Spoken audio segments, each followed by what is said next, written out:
welcome back to my channel. If you're new here, I'm Alex, and today I get to talk about my favorite book genre. I read pretty widely as a general rule, but sci-fi has a very special place in my heart. And I can tell you trying to pick which book was going to be number 1 and which book was going to be number 10 was actually quite difficult from this list, but that's a good thing because that just means that all of them are worth reading. So kicking it off at number 10, I have City by Clifford D. Simic. This is a collection of related short stories that were originally serialized in the magazine Astounding Science Fiction before being turned into a novel. The premise is we're following the members of one particular family throughout the generations, and as we go along we see the transformation of humanity as a whole. And that includes gaining telepathy and letting the world be inherited by talking animals, the dominant species of which is dogs. So if that sounds interesting to you, then you probably would like City. There is also a talking robot named Jenkins, and I would argue that Jenkins is the real MVP and possibly the true protagonist of the story. And then at number 9 we have Space Opera by Catherine Valente, or Valente.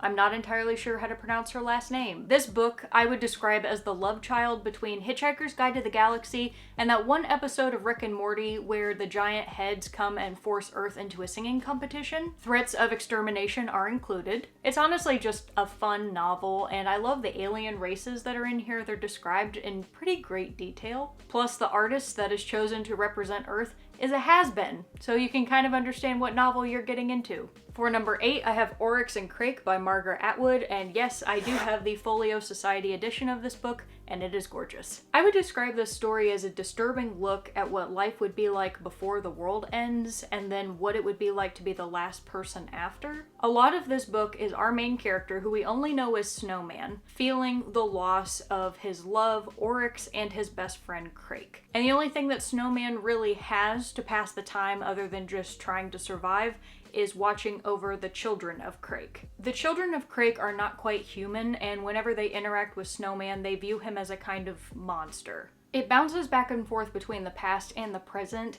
and it takes deeply troubling material, and I think it presents it in a very well articulated way. I think Margaret Atwood is an excellent author, and I love her story, The Handmaid's Tale, so if you really like The Handmaid's Tale, I would recommend reading this. At number 7, I have The Martian Chronicles by Ray Bradbury. This is a collection of short stories, again, all related about humanity's eventual colonization of Mars and our capacity to both build and completely destroy everything. This takes place over at least 20 years, and I would describe the stories as ranging from trippy and enjoyable to sad and thoughtful. Ray Bradbury had an excellent sense of humor, but he definitely understood humanity's capacity for evil. You will meet a wide cast of characters ranging in motivations from to conquer, to be congratulated, to kill, and to explore. For number 6, I have Leviathan Wakes by James S.A. Corey, and this is the first book of the Expanse series. This story is predominantly about two people. The first is a man named James Holden, who is the first lieutenant of an ice hauler called the Canterbury. While on a routine mission from Saturn, he and his crew end up receiving a distress call from a derelict spaceship. When they investigate, they end up discovering a secret that could potentially jeopardize the political balance of the entire solar system. On the opposite side of the spectrum, you have a character named Josephus Miller, who is an alcoholic detective who signed a contract to kidnap a woman. In his quest to find her, he ends up discovering just how fragile the peace between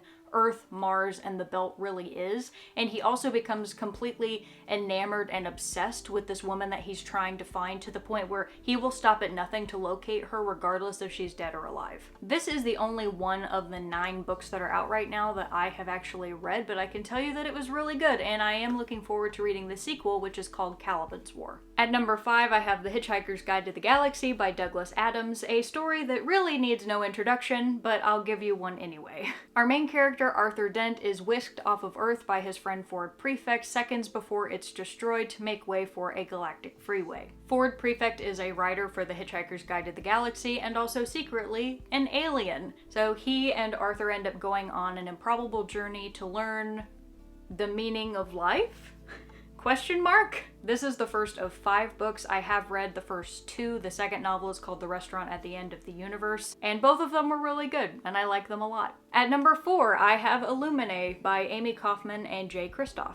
This is the only YA novel to make it onto this list, but it did earn its place. This story is set in the year 2575 and follows the characters Katie Grant and her ex-boyfriend Ezra Mason. So what Katie and Ezra don't know is they are living on an ice colony that is currently being fought over by two megacorporations, and one of them starts bombing the colony. So then all of the colonists are forced to escape the planet on a spaceship, but they are being pursued by the warcraft that started killing them. And though they have relative safety hurtling through space in the spaceship, unfortunately, they also have to contend with a plague that has broken out on the ship that nobody knows where it came from, and a rogue mentally deranged AI that might just kill them all anyway. But honestly, the best part of this book is the fact that it is told through mixed media. So it's told through interviews and emails and redacted classified documents. It's just a lot of fun, and I love the way that it was designed. They put a lot of care into making all of these.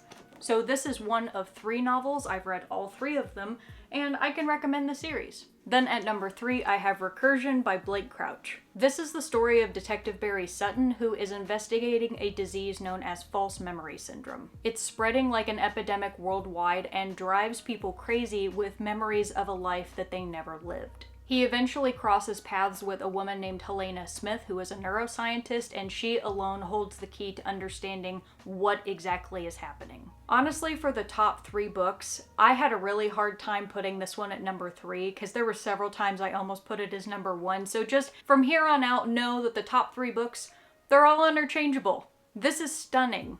You should read this. At number 2, I have The Long Way to a Small Angry Planet by Becky Chambers. The Wayfarer is a space tunneling vessel that creates gates between far-off planets, and the crew have always been content to take safer and less lucrative jobs until Captain Ashby has finally decided that he wants them to make a name for themselves. They take their first big contract only to discover that they are being sent into hostile territory of a dangerous and prickly alien society that absolutely does not want them to be there. The crew is forced to navigate this political situation as deftly as they can, or risk potentially getting lost in the void of space. Now, to eliminate any confusion, this is one of 4 books that are all part of the same universe. However, each book does not follow the same set of characters. And lastly, at number 1, I have The Vanished Birds by Simon Jimenez. So we follow Naya, who is the captain of a cargo vessel, as she is transporting seeds across great distances. In order to travel the light years to and from their destination, the crew is forced to fold into the pocket of space where they're then subjected to Einstein's theory of relativity.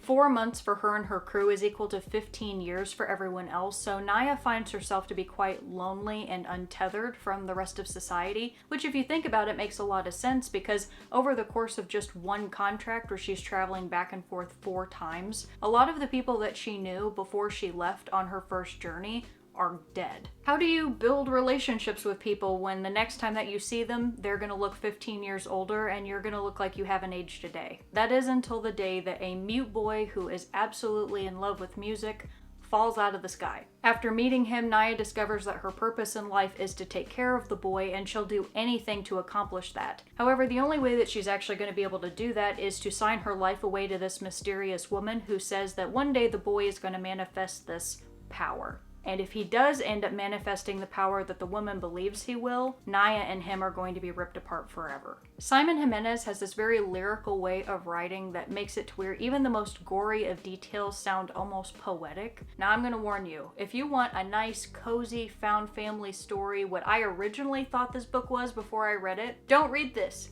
That's not what this is. If you want that, read The Long Way to a Small Angry Planet. This book will make you feel happy. This book will punch you in the face. And you'll like it. If you're in the mood for that, be in the mood for that. I would highly recommend this. If you can take the emotional impact that this story is going to have on you, read it. Well, this was a lot of fun. I probably should have made this list a lot sooner, and I'll see if I can make a top 10 of other genres that I really like. Maybe horror. I've read a lot of horror. Thank you so much for hanging out with me if you made it to the end of the video. I would love to hear from you down in the comments, and also if you like the video, please give it a thumbs up and subscribe. It means a lot. And as always, I hope you have a wonderful rest of your day or evening, that you all stay safe out there, and I'll see you next time.